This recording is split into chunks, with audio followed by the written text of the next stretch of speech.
XLI Education Study in USA assured scholarship. Contact 9881 96666.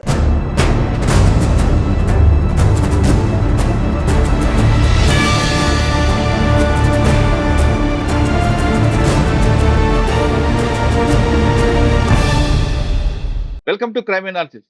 గత 2 రోజులుగా ఛత్తీస్గఢ్ రాష్ట్రంలో అబూజ్మడ్ అడవుల్లో జరుగుతున్న కాల్పులు మోత మంగళవారం మధ్యాహ్నానికి ఆగింది.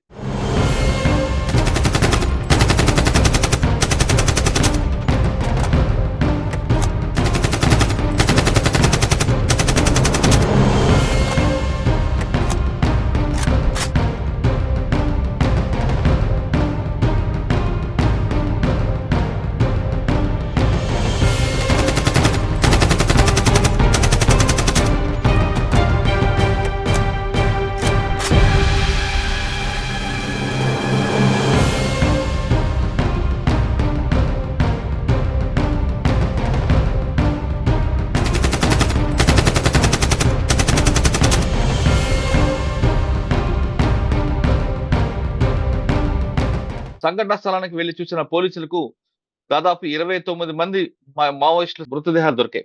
వాటితో పాటు ఆయుధాలు కూడా లభించినట్లుగా కాంకేర్ ఎస్పీ కళ్యాణ్ గారు చెప్తున్నారు. आज दिनांक 16 अप्रैल को जिला कांकर की छोटेपेटे थाना क्षेत्र अंतर्गत बिनागुंडा कोरनार इलाके में प्रतिबंधित एवं गैर कानूनी सीपी माओवादी संगठन की उपस्थिति की आसूचना के आधार पर पार्टी रवाना की गए थे।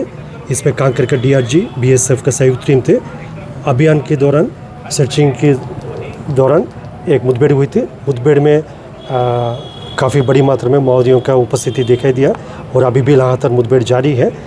उस मुठभेड़ में संभावना है 18 से अधिक माओवादियों डेड बॉडी अभी तक रिकवर किए गए थे और जैसे काफ़ी बड़ी मात्रा में AK-47 इंसास SLR 303 एवं अन्य जो हथियार भी बरामद किए गए थे। क्योंकि अभी भी सर्चिंग जारी है इसलिए एग्जैक्ट फिगर हम तब सर्चिंग अभियान खत्म होगा उस समय हम बता पाएगा ऑथेंटिकली। लेकिन अभी तक जो प्राथमिक जानकारी मिला उसमें अभी तक 18 माओवादियों का डेड बॉडी और AK-47 इंसास SLR 303 इस प्रकार का ग्रेडेड वेपन्स भी काफ़ी बड़ी मात्रा में मिला है। అయితే చనిపోయిన వారిలో తెలంగాణ రాష్ట్రానికి భూపాలపల్లి జిల్లా చెందిన శంకర్రావు ఉన్నట్లుగా తెలుస్తుంది. అతను 1997 నుంచి అజ్ఞాతలు ఉన్నారు. అతని భార్య సుమన కూడా చనిపోయినట్లుగా పోలీసులు ధృవీకరించారు. శంకర్రావు గారు 1997లోనే అజ్ఞాతలు వెళ్లి ఉద్యమంలో పాల్గొని రకరకాల కార్యక్రమాలు చేపట్టారు. శంకర్రావు గారు భూపాలపల్లి జిల్లాకు చెందిన నుంచి అటువైపు వెళ్లి గడ్చిరోలిలో ఆ ప్రాంతాల్లో పనిచేశారు. అప్పట్లో అతనితో పాటు సమకాలీనుగా ఉన్న గాజర్ల రవి అలియాస్ అశోక్ ప్రస్తుతం అంటున్నారు. ఆయనకి శంకర్రావు గారితో ఆయనకున్న అనుబంధం ఎలాగుండేది, ఆయన కార్యక్రమాలు ఏ విధంగా చేసేవారు, అసలు శంకర్రావు గారు అడవిలోకి వెళ్ళడానికి ప్రధాన కారణం ఏంటో గాజర్ల రవి అలియాస్ అశోక్ గారు తెలుసుకుందాం. అన్న నమస్తే. నమస్తే అన్న. అన్న నిన్న మధ్యాహ్నానికి మనకి ఒక చెడు వార్త వినిపించింది. మన రాష్ట్రానికి చెందిన వ్యక్తి అక్కడ చనిపోవడం అనేది చాలా బాధాకర విషయం, దాన్ని కాదనలేం. 1997లోనే అతను అజ్ఞాతలకు వెళ్లి మీతో పాటు పనిచేశారు, మీ సమకాలీనులు ఉన్నారు. అతనికి మీకు ఎక్కడ పరిచయం అయింది, పరిచయం అయిన తర్వాత అతని మూవ్మెంట్ ఎలాగుండేది, అతని భావాలు ఏ విధంగా ఉండేది, ఏ భావజాలంతో అతను అందులోకి వచ్చారండి? వాస్తవంగా ముందుగా మనం చెప్పుకోవాల్సింది అంటే ఇంకా ఇప్పటికీ అంటే ఇప్పుడిప్పుడే విజువల్స్ వస్తున్నాయి. విజువల్స్ లో కనుక చూసినట్లయితే ఇంకా అది నిర్ధారించినట్టుగా అనిపించడం లేదు.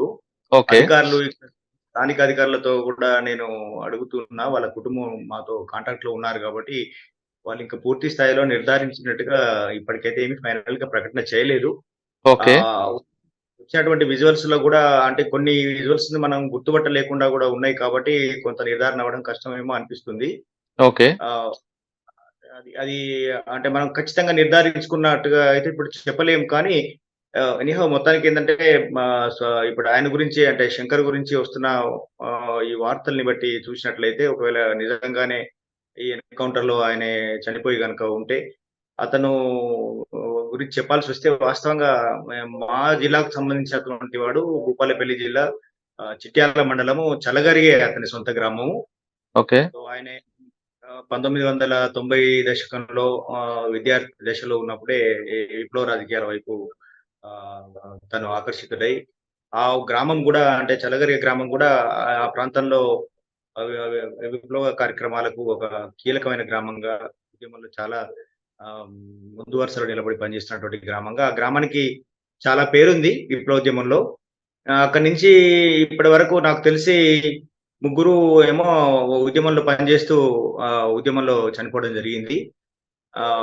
అందులో భాగంగా అంటే నాకు తెలిసి ఒక ఆయనే పోశాల తిరుపతి, ఉమ్, తర్వాత మహేష్, అట్లాగే ఇంకొక శంకర్. ఈ ముగ్గురు 90 నుంచి 2020 వరకు కూడా 2019లో చివరగా రౌతు విజేందర్ అలియాస్ శ్రీనివాస్ అని గడిచిరోలి ఎన్కౌంటర్‌లో 29 సారీ 36 మంది చనిపోయినప్పుడు ఆ ఎన్కౌంటర్‌లో అదే ఊరికి సంబంధించినటువంటి గడిచిరోలి జిల్లా కమిటీ నాయకుడిగా పనిచేస్తున్నటువంటి రౌతు విజేందర్ అలియాస్ శ్రీనివాస్ అనేటువంటి నాయకుడు కూడా 2019 మే 21 తారీఖున ఏమో ఎన్కౌంటర్‌లో చనిపోవడం జరిగింది. ఇట్లా మొత్తంగా ఒక నలుగురు ఆ ఊరు నుంచి ఉద్యమంలో పనిచేస్తూ చల్లగరి గ్రామం నుంచి ఉద్యమంలో పనిచేస్తూ ఇప్పటి వరకు ఎన్కౌంటర్‌లలో చనిపోయారు. సో, ఈయన గూడా 1990 దశకంలో విద్యార్థి దశలో ఉన్నప్పుడే విప్లవ రాజకీయాల వైపు ఆహ్, తను ప్రయాణం ప్రారంభించి 99లో అనుకుంటా 98, 99లో అనుకుంటా ఒకసారి అప్పుడు అంటే గ్రామంలో యాక్టివిస్ట్‌గా పనిచేస్తున్న క్రమంలోనే పోలీసులు తీసుకెళ్ళి సరెండరు ఏదో చేపిచ్చారు. ఆ తర్వాత అతను జైలుకెళ్ళాడు. కేసులు పెట్టి జైలుకి పంపారు. జైలు జీవితంలో ఇప్పుడు 2019లో చనిపోయినటువంటి రౌతు విజేందర్ ఈయన చాలా సన్నిహితంగా ఉండేటువంటి మంచి స్నేహితులు. సో, వీరిద్దరు కూడా జైలుకెళ్లారు. 2000 కంటే ముందు 1999లో. ఈ 2000 సమయంలో బహుశా వరంగల్ జైల్‌లో ఉన్నప్పుడు వాళ్ళకు ఇంకొక మావోయిస్ట్ నాయకుడు గతంలో ఎన్‌కౌంటర్‌లో చనిపోయినటువంటి శాఖమూరి అప్పారావుతో వాళ్ళకు సన్నిహితం ఏర్పడింది. అట్లా జైలులో గూడా మళ్ళీ రాజకీయంగా ప్రేరణ పొంది, జైలు నుంచి బయటకొచ్చిన తర్వాత వాళ్ళు పూర్తికాలం కార్యకర్తలుగా 2000 సంవత్సరంలో ఉద్యమంలోకి రావడం జరిగింది. మీకెక్కడ దాని ఎదురు తర్వాత పడ్డారన్న?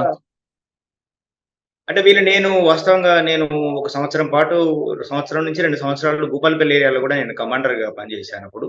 హ్మ్. 98, 99 సమయంలో. హ్మ్. అప్పుడు యాక్టివిస్ట్‌లుగా నాకు అప్పుడే మొదటిసారి వీళ్ళు పరిచయం అవ్వడం జరిగింది. ఓకే. తర్వాత ఉద్యమంలోకొచ్చిన తర్వాత ఇప్పుడు ఈయన మిత్రుడు గతంలో ఎన్‌కౌంటర్‌లో చనిపోయినటువంటి రౌతు విజయేందర్ ఏమో ఆదిలాబాద్ జిల్లాకెళ్ళి పనిజేశారు. ఈయనేమో ఇప్పుడు సిరిపల్లి సుధాకర్ అలియాస్ శంకర్. ఆయన ఇంతకుముందు మురళి అనే పేరుతో గూడా నిజామాబాద్ జిల్లాకెళ్ళి నిజామాబాద్ జిల్లాలో పనిజేయడం జరిగింది. నిజామాబాద్‌లో పనిజేస్తూ ఆ తర్వాత క్రమంలో నిజామాబాదు, ఆదిలాబాద్‌లో పనిజేస్తూ 2008 సమయంలో వాళ్ళు దండకారణ్యానికి బదిలీలో భాగంగా ఇక్కడి నుంచి ట్రాన్స్‌ఫర్‌లో భాగంగా 2008లో దండకారణ్యానికి వచ్చాడాయన. ఆయన సహచరి సంగీత అనుకుంటా ఆమె పేరు. వాళ్ళిద్దరూ 2008లో దండకారణ్యానికి బదిలీపై వచ్చారు.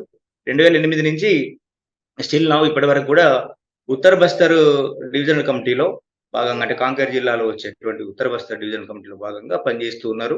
అక్కడ జిల్లా కార్యదర్శిగా ఉన్నాడని వింటున్నాం. శంకర్ అన్న మీతో పాటు చేశారు కాబట్టి, అతని ఉద్యమంలో పాత్ర ఎంత చురుగ్గా ఉండేది? అతని భావజాలం ఎలాగుండేది? పీపుల్స్ కోసం ఆయన ఏం చేసేవారు? ఆయన ఆలోచనలు ఏ విధంగా ఉండేవి? అయితే ఆయన 1990 దశకంలో జరుగుతున్నటువంటి అప్పటి పోరాటాల ప్రభావంతోని విప్లవోద్యమంలో పూర్తికాలం పనిచేయడానికి సిద్ధపడి ఒక్కడే అంటే తల్లిదండ్రులకు ఒక్కడే కొడుకైనప్పటికీ ఇంట్లో పెళ్లి కావాల్సిన చెల్లె ఉన్నప్పటికి కూడా తను అప్పుడు జరుగుతున్నటువంటి భూస్వామ్య పెత్తందారి దౌర్జన్యాలకు వ్యతిరేకంగా పోరాటంలో నేను భాగం కావాలని భావించి కుటుంబం ఆర్థిక ఇబ్బందుల్లో ఉన్నప్పటికీ అంటే ఒక దళిత హ్మ్. కుటుంబంలో ఉన్నప్పటికి కూడా ఆర్థిక ఇబ్బందుల్లో ఉన్న చాలా చురుగ్గా విప్లవ కార్యక్రమాల్లో పాల్గొనడం జరిగింది. జైలుకు ఒకసారి అరెస్ట్ అయ్యి జైలుకు పోయిన తర్వాత కూడా వెనుతిరిగి చూడకుండా తిరిగి పూర్తి కాలం ఉద్యమంలోనే లీనమై పనిచేయాలని నిర్ణయించుకొని కుటుంబాన్ని వదిలేసి ఆయన పూర్తికాలం కార్యకర్తగా చేరిండు. ఆయన ఎంత చైతన్యవంతమైనటువంటి పాత్ర నిర్వహించాడంటే ఆయన పార్టీలోకి వచ్చిన వెంటనే పార్టీ ఆయన్ని ఇక్కడ స్థానికంగా కాకుండా నిజామాబాద్ జిల్లాకెళ్ళి పనిచేయాలని పార్టీ నిర్ణయించినప్పుడు దాన్ని వెంటనే ఒప్పుకొని నేను అంటే ప్రజల కోసం పనిచేయడానికి ప్రాంతం అనేది సంబంధం లేకుండా నేను ఎక్కడికైనా వెళ్లి పనిచేస్తా అనేటువంటి ఒక చైతన్యాన్ని పెట్టి నిజామాబాద్ జిల్లా నుంచి తన విప్లవ ప్రస్థానం ప్రారంభించడం జరిగింది. ఓకే. నిజామాబాద్ జిల్లా, ఆదిలాబాద్ జిల్లాలో కూడా పనిచేశాడు. అక్కడి నుంచి ఒక జిల్లా కమిటీ స్థాయి నాయకుడి దాకా ఆ ప్రాంతంలో అంటే ఉత్తర తెలంగాణలోని నిజామాబాద్, ఆదిలాబాద్ జిల్లాలో ఒక జిల్లా స్థాయి నాయకుడిగా ఎదిగిన తర్వాత తాను అప్పటి నిర్బంధ పరిస్థితులు వీటన్నిటి రీత్యా ఇక్కడి నుంచి కొంతమంది నాయకత్వాన్ని పార్టీ దండకారణ్యానికి రిట్రీట్ చేస్తున్న క్రమంలో భాగంగా ఆయన 2008లో నాకు గుర్తున్న మేరకు 2008లో ఇక్కడి నుంచి దండకారణ్యానికి వచ్చాడు. దండకారణ్యానికి వచ్చిన తర్వాత దండకారణ్యంలో కూడా అక్కడ తనకు ఆదివాసీ ప్రజల భాషను, యాసను చాలా వేగంగా నేర్చుకొని ఆ ప్రాంతంలో జరుగుతున్నటువంటి ఉద్యమంలో చాలా చురుగ్గా తను బాధ్యతను ఎత్తుకొని ఉత్తర బస్తర్ డివిజన్‌లో పనిచేస్తూ వచ్చిండు. అనతి కాలంలోనే ఆయన ఒక జిల్లా కమిటీ కార్యదర్శి బాధ్యతలను కూడా చేపట్టి కీలకమైన బాధ్యతల పనిచేస్తున్నాడు అనేది ఇప్పటికైతే మనకున్న సమాచారం. అన్న ఒకసారి మీ వాట్సాప్ కి లేటెస్ట్ ఫోటో పంపాం, ఒకసారి చూడగలరా? ఈయన ఒకటేనా కాదా?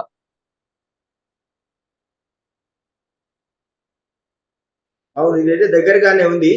వాస్తవంగా ఈ ఫోటో ఈయన ఒక్కటిగానే కనిపిస్తుంది. ఈ ఫోటో చాలా దగ్గరగానే అనిపిస్తుంది. ఈ ఫోటో ఒకసారి చూపించండి, కెమెరా వైపు చూపించండి ఆ ఫోటో. కనిపిస్తుందా అన్న?